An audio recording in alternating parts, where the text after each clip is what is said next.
बिस्मिल्लाहिर्रहमानिर्रहीम। अस्सलाम वालेकुम स्टूडेंट्स, कैसे हैं आप? अच्छा, सेकंड ईयर आईसीएस स्टूडेंट्स के लिए हम एक लेक्चर जो है वो तैयार कर रहे हैं चैप्टर नंबर 8 का। इस चैप्टर में हमने जो मोस्ट इम्पॉर्टेंट क्वेश्चन है पेपर पॉइंट ऑफ व्यू के हवाले से और जो प्रीवियस पेपर्स में क्वेश्चंस आ चुके हुए हैं उनकी एक लिस्ट जो है वो बताई है कि वो क्वेश्चंस जो हैं वो क्या होते हैं। उन क्वेश्चंस को हम जो है वो अब थोड़ा सा डिस्कस करेंगे और जहाँ पर आपको कोई प्रॉब्लम हो तो आप वो बाद में मुझसे शेयर भी कर सकते हैं। पहला क्वेश्चन हमारे पास है, what is computer program. Computer program क्या होता है इसके बारे में आप पहले क्लास में भी पढ़ चुके होंगे हैं कि program that is set of instructions written in programming language to perform a specific task. यानी एक ऐसा हदायत का मजमूआ जो कि कंप्यूटर को चलाने में या कंप्यूटर को ये बताने में मदद फराहम करता है कि उसने कोई ख़ास काम कैसे परफॉर्म करना है। नेक्स्ट क्वेश्चन हमारे पास है, what R programming languages. Programming languages कौन सी होती हैं, इसके बारे में भी हम क्लास में डिस्कस कर चुके हैं। अच्छा, ये क्वेश्चंस कुछ जो हैं वो हम लेक्चर में ऑलरेडी पढ़ चुके होंगे, तो ये दोबारा रिपीट हो रहे हैं, तो इसको मैं थोड़ा थोड़ा सा जो है वो डिफाइन कर रहा हूँ। तो प्रोग्रामिंग लैंग्वेजेस कौन सी होती हैं? Programming languages use to write programs for computer. ऐसी लैंग्वेजेस जो कंप्यूटर के लिए प्रोग्रामिंग लिखने में मदद देती हैं, जैसा कि हाई लेवल लैंग्वेजेस के नाम आ जाते हैं C++, Java, PHP and Python वगैरह। तो ये हमारे पास जो है वो प्रोग्रामिंग लैंग्वेजेस होती हैं। नेक्स्ट है, what is low level language. Low level language कौन सी होती है? Low level language is a type of programming language that is very close to the computer hardware. यानी ऐसी लैंग्वेज जो कंप्यूटर के हार्डवेयर को अंडरस्टैंड करती है उसको हम लो लेवल लैंग्वेज कहते हैं। What is machine language. Machine language कौन सी होती है? The native language of the computer, it is use only binary digits, zeros and ones. No translator is needed because computer understand it directly. ये हमारे पास जो है वो मशीन लैंग्वेज होती है जो कि ज़ीरो और वंस पर मुश्तमिल होती है। कंप्यूटर डायरेक्टली इसको अंडरस्टैंड करता है, किसी भी ट्रांसलेटर को इसको ट्रांसलेट करने की ज़रूरत पेश नहीं आती। What is assembly language. Assembly language कौन सी होती है? It is low level language. In this language mnemonics English like short words are used instead of binary codes. For example, add, addition के लिए हम यूज़ करेंगे add, ADD। तो ये हमारे पास जो है वो मशीन लैंग्वेज होती है। इसके बाद हमारे पास नेक्स्ट क्वेश्चन आ जाता है जी असेंबली लैंग्वेज के बारे में। असेंबली लैंग्वेज होती है। असेंबली लैंग्वेज के बाद हमारे पास जो नेक्स्ट क्वेश्चन आ जाता है वो है, what are high level languages.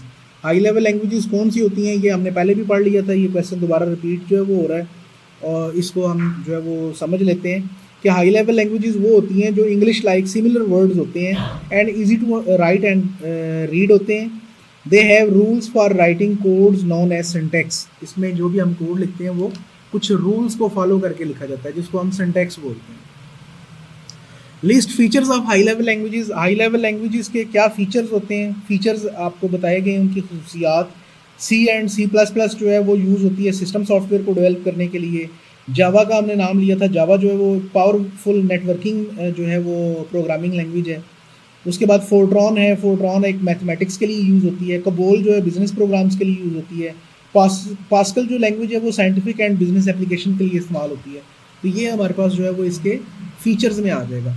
और हाई लेवल लैंग्वेज के जो कॉमन फीचर्स हैं वो कौन से हैं? ईजी टू लर्न है, हम आसानी से उसको समझ सकते हैं। प्रोग्राम्स ईजियर टू राइट, हम प्रोग्राम को आसानी से लिख सकते हैं। डिबग एंड अपडेट, उसको आसानी से डिबग भी किया जा सकता है, अपडेट भी किया जा सकता है। They have well defined syntax, उनका एक अच्छा सिंटैक्स होता है जिसको पहले से डिफाइन किया होता है। Do not require deep knowledge, हमें हार्डवेयर का जो है वो मुकम्मल नॉलेज होना वो ज़रूरी नहीं है। दे प्रोवाइड मशीन इंडिपेंडेंस, और ये मशीन की आज़ादी फराहम करती हैं कि हम एक बने हुए प्रोग्राम को किसी दूसरे बने हुए कंप्यूटर पर बने हुए प्रोग्राम को किसी दूसरे बने हुए प्रोग्राम पर जो है वो चला सकते हैं, कंप्यूटर पर चला सकते हैं। Define source program. Source program क्या होते हैं जी? सोर्स प्रोग्राम हमारे पास होते हैं, source code is the program written by programmer in a high level assembly language. It is easy to read and modify by humans. हमारे पास ऐसे मतलब कह लें कोड्स जो कि हाई लेवल लैंग्वेज में लिखे जाते हैं जिसको पढ़ना और जिसको समझना और जिसको तब्दील करना इंसानों के लिए जो है वो नहायत आसान हो जाता है। What is object code. Object code कौन सा होता है? वो कोड जो कि मशीन लैंग्वेज में लिखा जाता है, यानी कि बाइनरी लैंग्वेज में लिखा जाता है, उसको ऑब्जेक्ट कोड कहते हैं। What is mean by language processor. Language processor कौन से होते हैं जी? लैंग्वेज प्रोसेसर हमारे पास होते हैं जैसे कि लैंग्वेज ट्रांसलेटर्स होते हैं, कंपाइलर हो गया, इंटरप्रेटर हो गया, असेंबलर हो गया, ये हमारे पास लैंग्वेज प्रोसेसर हैं जो लैंग्वेज को प्रोसेस करवाते हैं। नेक्स्ट क्वेश्चन हमारे पास है what is purpose of compiler. Compiler का क्या मकसद होता है? कंपाइलर का सिर्फ एक ही मकसद होता है कि translate the entire program written in a high level language into machine language at once. ये पूरे प्रोग्राम को जो है वो ट्रांसलेट करता है हाई लेवल लैंग्वेज से लो लेवल लैंग्वेज में, ताकि कंप्यूटर उसको आसानी से समझ सके। डिफाइन इंटरप्रेटर और what is the purpose of interpreter. Interpreter क्या होता है, उसका क्या मकसद होता है? Interpreter is a system program that change and runs the high level language line by line. ये एक एक लाइन को जो है वो पढ़ता है, उसको ट्रांसलेट करता है।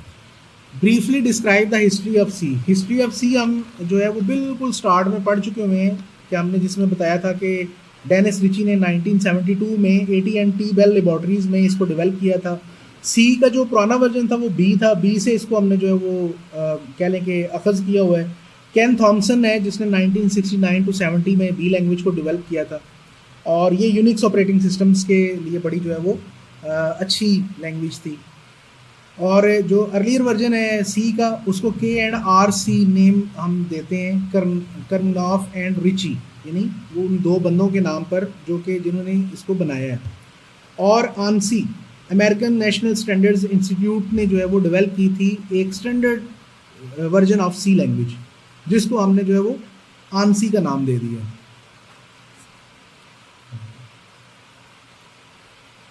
इसके बाद आ जाता है what is the use of Turbo C plus plus. Turbo C plus plus एक कंपाइलर है, इसको आप IDE भी कह सकते हैं। Software developed by Borland International, ये उसमें डेवलप किया गया था। Use for write, compile, run and debug C and C plus plus programs. इनको हम लिख सकते हैं सी प्लस प्लस प्रोग्रामिंग को लिखते हुए। और इसमें हमारे पास जो नेक्स्ट हम इसमें बता सकते हैं वो ये है कि इसके अंदर मेन फीचर जो है वो यही है कि हम राइट कर सकते हैं सी प्रोग्राम को, कंपाइल कर सकते हैं, और ये बिल्ट इन इसमें कंपाइलर मौजूद होता है। डिबगर भी इसके अंदर शामिल होता है। हम फाइल्स को एडिट कर सकते हैं, कंपाइल कर सकते हैं, रन कर सकते हैं, ये सारे काम इसके अंदर हो सकते हैं। नेक्स्ट हमारे पास है व्हाट इज़ मेन फंक्शन। अच्छा, यहाँ से अब आगे जो है ना, ये मेरे ख्याल में मैंने आप लोगों को जो है वो पहले नहीं पढ़ाया हुआ। नेक्स्ट हमारा क्वेश्चन है what is main function. Functions के हवाले से देख लेंगे। The basic structure of C program is organized and flexible. C is structured programming language, means it breaks large programs into smaller parts called functions. यानी C language के अंदर जब हम प्रोग्राम को बनाते हैं, लिखते हैं, तो उसका जो बेसिक स्ट्रक्चर होता है वो एक ऐसा स्ट्रक्चर होता है जिसमें हम एक मेन फंक्शन लिख रहे होते हैं। लेकिन अगर हम प्रोग्राम को छोटे छोटे हिस्सों में डिवाइड कर दें तो जो छोटे छोटे हिस्से होंगे वो छोटे फंक्शंस कहलाएंगे। यानी बड़ी प्रॉब्लम को छोटे छोटे हिस्सों में डिवाइड करना एक फंक्शन कहलाता है। इसके बाद नेक्स्ट हमारे पास आ जाता है डिफाइंड डेलीमीटर। डेलीमीटर वो कैरेक्टर होते हैं जो कि डाटा को सेपरेट करने के लिए यूज होते हैं। ये कैरेक्टर डाटा को अलग अलग पार्ट में डिवाइड करते हैं, जैसे कि हमारे पास कॉमा हो गया, उसके बाद स्लैश, टी का साइन हो गया, स्पेस हो गई, सेमी कॉलन, पाइप साइन, ये तमाम जो है ये डेलीमीटर्स होते हैं। इसके बाद नेक्स्ट जो क्वेश्चन है वो हमारा है define C statements. A statement is a complete instruction that tells the computer to perform a specific task. ऐसी एक स्टेटमेंट जो कि मुकम्मल ये बताए कि कंप्यूटर को क्या करना है और कौन सा काम सरंजाम देना है। Every C program is made up of statements. सारे जो C लैंग्वेज के प्रोग्राम बनते हैं वो स्टेटमेंट्स की मदद से बनते हैं। रिटन इनसाइड फंक्शंस, जो कि फंक्शंस के अंदर लिखी जाती है। Each C statement end with a semicolon, और हर एक स्टेटमेंट जो है वो सेमीकोलन से एंड होती है, जिसका मतलब होता है कि यहाँ पर हमारे प्रोग्राम की बात जो है वो मुकम्मल हो गई है। नेक्स्ट क्वेश्चन है what is statement terminator. The semicolon is called a statement terminator if the semicolon is missing the compiler shows an error. जो हमारा सेमी कॉलन होता है उसको हम स्टेटमेंट टर्मिनेटर कहते हैं, और उसी से हमारा ये भी पता चलता है कि यहाँ पर हमारा सेंटेंस एक कंप्लीट हो गया। नेक्स्ट क्वेश्चन में है what are preprocessive directives. Preprocessor directives are special commands that are handled by the C processor. ये स्पेशल कमांड्स होती हैं जो कि हम प्रोग्राम लिखते हुए यूज करते हैं, जैसे कि these lines begin with hash symbol. अब हैश जो है ना वो प्री प्रोसेसिव डायरेक्टिव है। They tell the compiler to include additional files और डेफिनेशंस बिफोर कंपाइलेशन, जो कि सी लैंग्वेज के प्रोग्राम को बताती हैं कि हैश हमने लगा दी है। हैश का मकसद है कि यहाँ पर हम पहले से डिफाइन जो फाइल्स हैं उनको ऐड करवा रहे हैं। नेक्स्ट हमारे पास है what is the purpose of include pre processor. Include का मतलब होता है शामिल करना, और इसके अंदर stdio.h और conio.h library.h ये मुख्तलिफ फाइल्स हैं जिनको हम हेडर फाइल्स भी कहते हैं, वो शामिल की जाती हैं। What is purpose of define pre processor. Pre processor के हवाले से मैं पहले भी आपको बता चुका हूँ, ये दो क्वेश्चन जो है वो अल्टरनेट आए हुए हैं कि प्री प्रोसेसर क्या होता है, और वहां पर वो आपसे उसका पर्पस पूछ रहा है, यानी दोनों में एक ही जवाब जो है वो आपने देना है कि हैश का साइन जिसका इस्तेमाल हम बताते हैं किसी भी सेव फाइल को महफूज करवाने के लिए, यानी जो पहले से मौजूद हमारी लाइब्रेरी फाइल्स होती हैं उनको हमने प्रोग्राम में शामिल करवाना है, तो फिर हम प्री प्रोसेसर का इस्तेमाल करते हैं। What is role if define preprocessor. The defined preprocessor is used to define a constant macro. A macro is a name that is replaced by a value before compilation. The value cannot be changed during the program. हमारे पास जो pre processor होता है इसका role ये होता है कि हम ये एक ऐसा कांस्टेंट के तौर पर काम कर रहा होता है जो कि पहले से बयान करदा होता है। और मैक्रो का मतलब क्या होता है, मैक्रो का मतलब होता है कि हमने कोई ऐसा फंक्शन जो है वो बता देना है या उसका नाम बता देना है जिसको हम कंपाइलेशन से पहले इस्तेमाल कर रहे हैं। The value can not be change during the program. अब चूंकि ये कांस्टेंट है तो कांस्टेंट की वैल्यूज जो है वो प्रोग्राम के दौरान चेंज नहीं होती। एग्जाम्पल के तौर पर मैं आपको बताता हूँ हैश डिफाइन वैल्यू।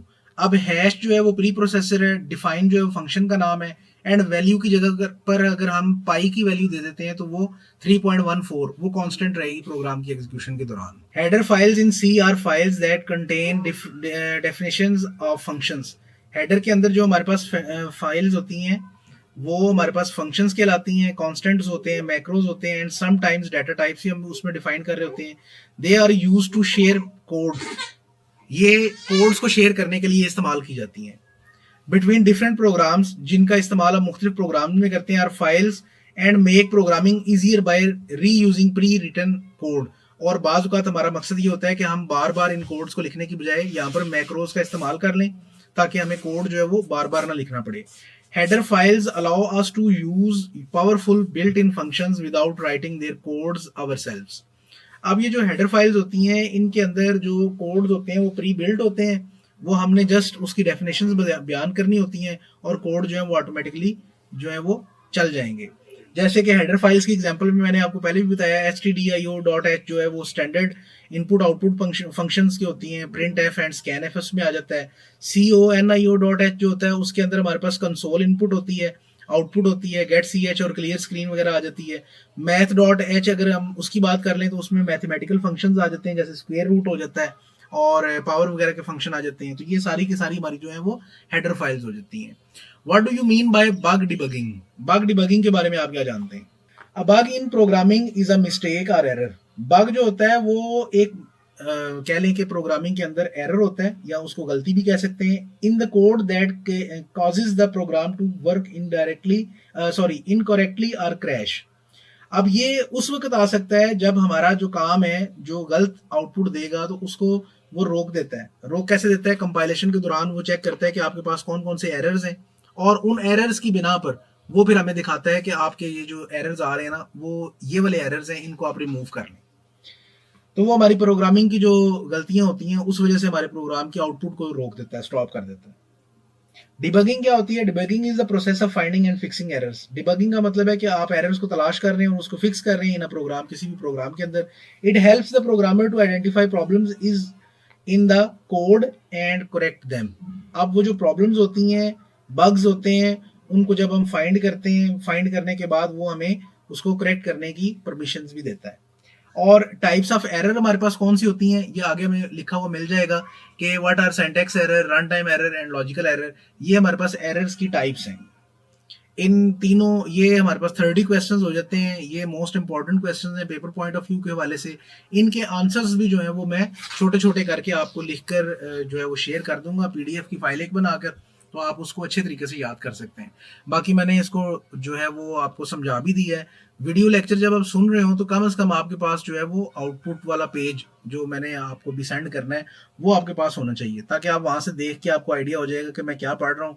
और नेक्स्ट टाइम कोशिश मैं यही करूँगा कि साथ साथ जो है वो स्क्रीन के ऊपर भी आपको टेक्स्ट लिखवा दूँ, यानी कि एक क्वेश्चन बोलते हैं तो उसका आंसर भी आपको सामने नजर आ जाएगा, आपको समझने में जो है वो थोड़ी आसानी हो जाएगी। तो ये हमारा आज का पहला लेक्चर था। इस तरह वक्तन मैं इंपॉर्टेंट लेक्चर जो है वो रिकॉर्ड करके आपके साथ शेयर करता रहूँगा। आप अच्छे तरीके से तैयारी करें। दूसरा, ये जो लेक्चर्स हैं ये हमारे पास जो है वो शेयर किए जाएंगे ग्रुप्स के अंदर भी, और ग्रुप्स मीन मतलब कि जो आपके साथ ग्रुप क्रिएट हुआ है कंप्यूटर कोर्स का उसके साथ भी, और एक चैनल हमारा है जो है वो कंप्यूटर विद सर ताहिर, इसके ऊपर भी मैं शेयर कर दूंगा ताकि तमाम बच्चे जो हैं वो यहाँ से एक्सेस हासिल कर सकें, अपने लेक्चर्स डाउनलोड कर सकें, उनको सुन सकें, देख सकें। बाकी जो सुनना चाहता है या देखना चाहता है वो खुद ही देख लेगा, रब्ता कर लेगा। ओके जी, थैंक यू।